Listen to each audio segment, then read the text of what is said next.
vous rentrez dans l'application BandLab. Ensuite, vous cliquez sur Audio Stress.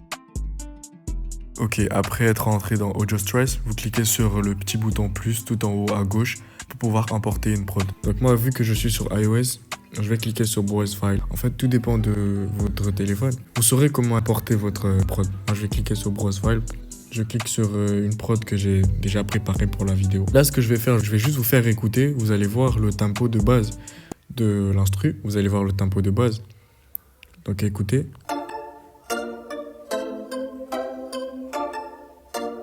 Là, ils me disent que je suis à 120 BPM. Ils me disent que je suis à 120 BPM. Du coup, nous, on veut accélérer sans impacter la tonalité de l'instru. En fait, je m'explique. Pour ceux qui ne savent pas c'est quoi la tonalité, je vais vous donner un exemple. Vous savez, plusieurs instrus ont on va dire des sonorités, si on peut le dire, des sonorités.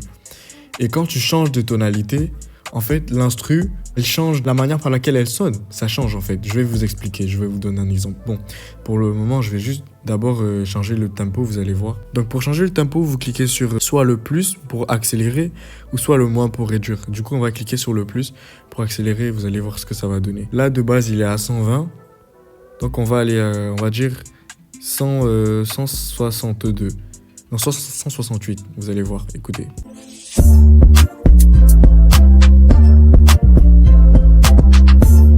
Vous voyez que ça sonne toujours de la même manière, c'est juste le tempo qui s'est accéléré. C'est juste le tempo qui s'est accéléré. Mais pourtant, ça sonne toujours de la même manière. Par exemple, si on diminue, on part à 90 par exemple. 90 BPM. Écoutez. Vous voyez que ça sonne toujours de la même manière. Mais pourtant, le tempo, il s'est baissé. Vous voyez.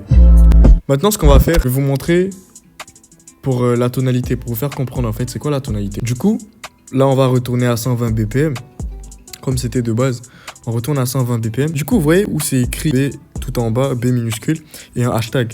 En fait, le B c'est pour réduire, on va dire la tonalité, pour descendre, et le hashtag c'est pour monter. Je vais vous donner un exemple. Là, je vais juste vous faire écouter la tonalité de base, comment elle est. Vous voyez comment ça sonne et tout. Ok, du coup, on va un peu descendre, on va voir ce que ça va donner. On descend à moins 3 pitch. Vous voyez que ça a carrément changé.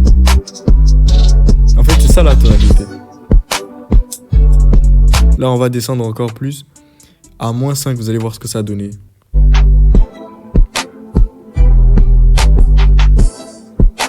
Vous avez vu? Et du coup, retournons sur la tonalité de base. Je pense qu'on était à 0. Écoutez. Vous voyez? En fait, c'est ça. En fait, c'est un peu compliqué de comprendre les tonalités parce que là, la prod, elle a des instruments. Du coup, on va retirer les instruments. Ça sera plus facile de remarquer, de faire le constat des variations de tonalité. Donc là, on va descendre à moins 3 pitch. Parce que là, la tonalité de base, elle est à 0. On va descendre à moins 3 pitch et vous allez faire le constat. Voilà, moins 3 pitch. Donc on écoute.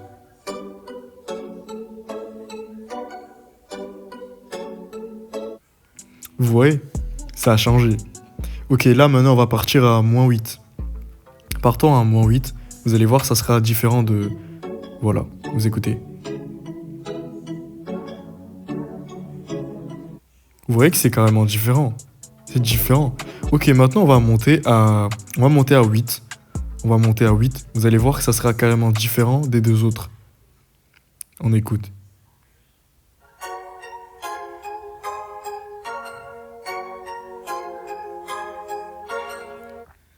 Vous avez vu? C'est carrément différent. Donc à partir de maintenant, vous avez compris le principe des tonalités. Grâce à cette méthode, vous pourrez facilement changer le tempo, que ce soit le réduire ou l'accélérer, et aussi réduire la tonalité. Donc vous voyez, vous pouvez simplement, par exemple, si vous voulez juste réduire le tempo ou bien accélérer sans impacter la tonalité, bah c'est très simple. Vous faites juste la méthode avec le moins et le plus. Et si vous voulez juste changer la tonalité de votre prod, mais vous ne voulez pas changer le tempo, vous avez juste qu'à utiliser le B ou le hashtag. C'est simple en fait. C'est très simple. Une fois que c'est fait, vous cliquez sur le petit logo tout en haut en forme de piste pour aller dans le studio.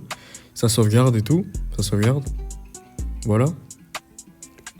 Une fois que on est dans le studio, comme d'habitude, comme dans les vidéos précédentes que j'avais faites pour vous expliquer, vous cliquez sur le nuage tout en haut le nuage tout en haut avec une flèche à l'intérieur. Voilà, vous cliquez sur Publish pour sauvegarder.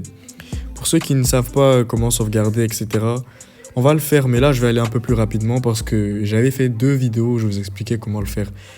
Le lien des 2 vidéos sera dans la description, vous pourrez aller regarder et tout. Donc là, on va juste cliquer sur Mastering, on fait Apply. Ok.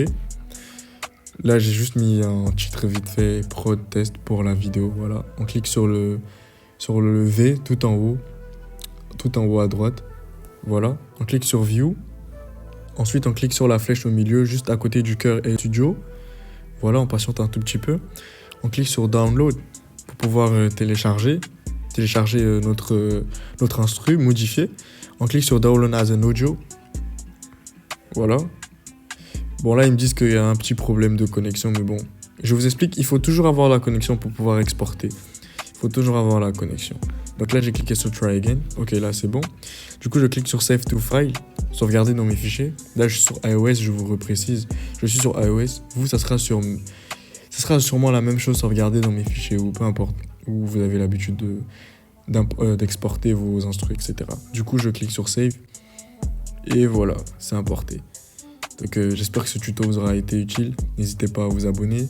Lâcher un pouce bleu, ça fait vraiment plaisir. C'est très important pour le référencement de la chaîne. Et vraiment, je tenais à vous remercier parce que la chaîne, elle fait que grandir. Là, on est presque à 600 abonnés. Ça fait vraiment plaisir. Il y a de cela juste 1 mois ou 2 mois, on était qu'à, je pense, 100 abonnés. Là, on est presque à 600 abonnés. Vraiment, ça fait plaisir. Ça montre que mes vidéos vous intéressent et vraiment, ça m'encourage. Donc, on se dit à la prochaine pour de prochaines vidéos. Ciao.